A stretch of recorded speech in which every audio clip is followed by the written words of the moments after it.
आप लोगों को हमारे चैनल हिंदी मस्ती बाई मंजीत सर में आप लोगों का वेलकम है। और पहला वीडियो में हमने पढ़ा अलंकार के बारे में, अलंकार क्या है, उनके भेद पढ़े, उनके लड़कों के बारे में पढ़े, शब्दालंकार अर्थालंकार, उसमें शब्दालंकार के बारे में पढ़ा गया। अलंकार से रिलेटेड जितने क्वेश्चन थे लगा कि ये बन सकते हैं उसको हमने बताया।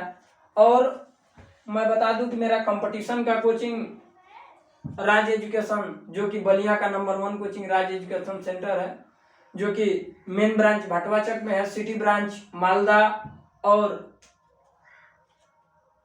सिकंदरपुर में चलता है। मैं आपसे बता दूं कि वहाँ पे प्रत्येक कंपटीशन की तैयारी कराई जाती है। हर कोई ऐसी वैकेंसी ना हो जिसमें 20-25 बच्चे न सक्सेस हुए हो, तो आपका सफलता ही हमारा, आपका विश्वास ही हमारी सफलता का राज होगा। मेरा कहने का मतलब क्या है कि आप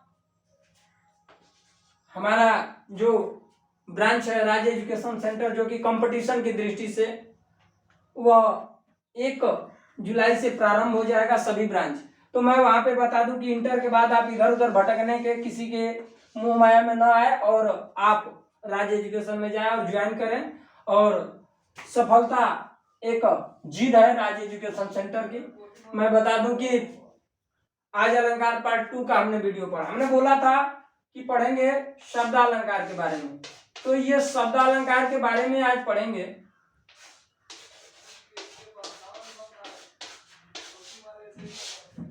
शब्दालंकार के बारे में पढ़ेंगे। इसमें हमने पढ़ा कि 5 भेद होते, लेकिन बोला गया कि कंपटीशन के दृष्टि से 3 अश्लेष विवाह कर लो। तो उसमें बताया अनुप्रास अलंकार। आज पढ़ेंगे ये अनुप्रास अलंकार होता क्या है, थोड़ा समझिए ना। ये अनुप्रास अलंकार का मतलब क्या होता है, यानी कि अनुप्रास अलंकार का मतलब किसी वाक्य में एक ही अक्षर, किसी वाक्य में किसी वर्ण की आवृत्ति बार बार होती है, उसी को हम कौन सा अलंकार कहते हैं, अनुप्रास अलंकार कहते हैं।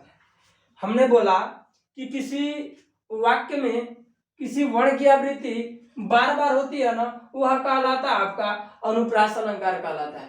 कंपटीशन के क्लास 9, 10, 11, 12 के दृष्टि से देखा जाए तो जहां पर किसी काव्य में किसी वर्ण की आवृत्ति बार बार होती है वह कहलाता है अनुप्रास अलंकार। जैसे आप लोग गाना सुने होंगे, पतई पर पानी झाड़ के जाए, गाना सुने होंगे पतई पर पानी झाड़ के जाए, पानी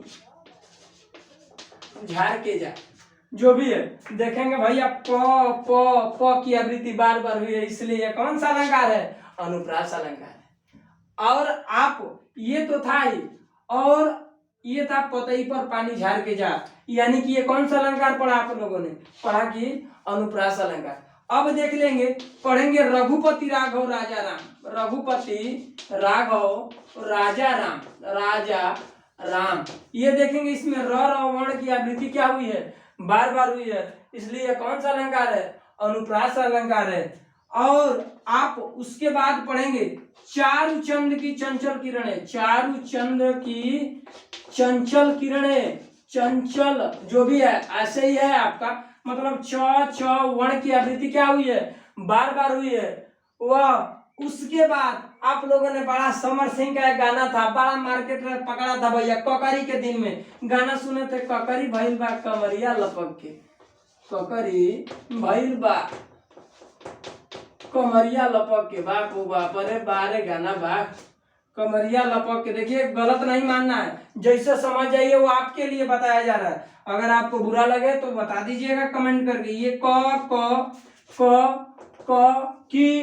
क वर्ण की आवृत्ति बार बार हुई है, इसलिए अनुप्रास अलंकार। आपने सुना है कि चंदू के चाची ने चांदी के चम्मच से चंदू के चाचा को चटनी चटाई, यानी कि च की आवृत्ति है, इसलिए वह कौन सा अलंकार है, अनुप्रास अलंकार है। अब पढ़ेंगे अनुप्रास अलंकार के बाद यमक अलंकार, यहाँ पे पढ़ेंगे यमक अलंकार।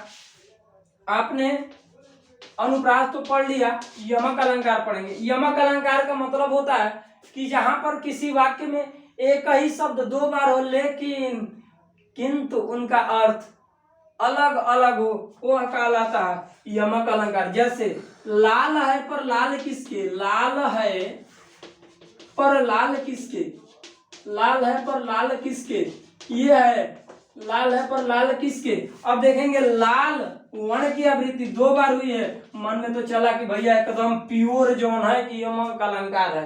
तो एक और मन में चला कि माजा एक और अर्थ कौन सी बा। तो एक लाल मन नया होलिया वाला लाल का रंग बा, वो वाला लाल रंग है। और एक लाल का मतलब होता है पुत्र, जो कि अपने माता अपने पुत्र को लाल कह करके पुकारती है कि मेरा लाल वन में गया है। माता यशोदा जी कहती थी जब श्री कृष्ण भगवान जाते थे। तो उसके बाद आप लोग देखेंगे काली घटा का घमंड घटा, काली घटा का घमंड घटा। अब यहाँ पे आप देखेंगे ना तो घटा कितने बार आया है? 2 बार आया, इसलिए कौन सा अलंकार है? यमक अलंकार। उसके बाद आप देखेंगे 3 बेर खाती थी, 3 बेर खाती थी, खाती थी वे 3 बेर खाती है, 3 बेर खाती है। यानी कि यहाँ पे देखेंगे ना तो 3 बेर जो है ना 2 बार आया है। यानी कि हमने बोला है कि कोनो वाक्य होखे, कोनो लम्हार लाइन होखे, ओमे एगो शब्दवा 1 से 2 बार आवत होखे, लेकिन ओकर अर्थ जौन बा दोनों मजा लेवे खातिर अलग अलग प्रयोग कइल गइल होखे, ओके यमक अलंकार कहल जाई। 3 बेर आवता हे, जो 3 बेर आवता, 3 बेर का मतलब बैर बैर देखल बड़ा शंकर जी ने चाह दिला बैरी आप वाला उ 3 बेर का मतलब बैर होता है। तो 3 बेर एक उसके लिए, और 3 बेर मन लोग कह लगे मर्धा में तो मुंह धो के बेरे नहीं के भाई, बेरा का मतलब समय होता है सुबह शाम दोपहर। ओहो गलती हो गई, सुबह दोपहर और शाम को इसको क्या कहते हैं? बेरा कहते हैं। एक और देखिए ना, सजना है मुझे सजना के लिए श्रृंगार, सजना है मुझे सजना के लिए श्रृंगार, मुझे सजना के लिए श्रृंगार, सजना के लिए श्रृंगार। अब देखेंगे सजन, हम तो बुझ ही गए होंगे सजना का मतलब 2 ही होता है। एक सजना का मतलब पति, जिसको भोजपुरी में लोग बलमुआ कहते हैं, एक सजना का मतलब होता है, और एक सजना का मतलब होता है सजना सवाना श्रृंगार करना। नहीं कहते बैग का टेंशन नहीं, अभी तो अभी रुकी है, अभी सज लें उसके बाद चलेंगे मार्केट में, ठीक है।